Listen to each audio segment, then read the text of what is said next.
President Lee Jae Myung departed for Europe this morning on a 10-day trip to Belgium, Italy, the Vatican, and France. Meetings with Belgian and EU leaders are scheduled during the first leg of the trip. Our Blue House correspondent Song Yoo-jin reports.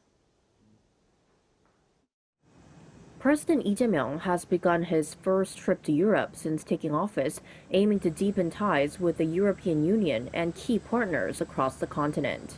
His first stop is Belgium, which has had the 125 years of diplomatic relations with Korea as of this year.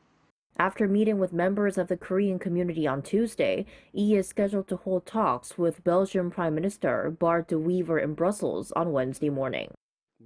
As the first meeting between the leaders of our two governments since the launch of the current administration, we expect discussions on practical ways to elevate bilateral cooperation to the next level.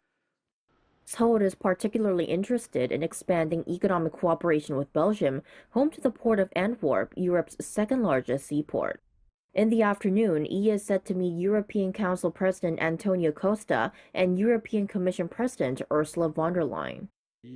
The European Union is the world's largest trading bloc and Korea's third-largest trading partner. As a partner that shares our commitment to democracy, market economics, and a rules-based international order, the EU is essential to Korea's ambition to emerge as a G7+ diplomatic power. Trade and security cooperation are expected to top the agenda. Bilateral goods trade between Korea and the EU reached a record $136.8 billion last year.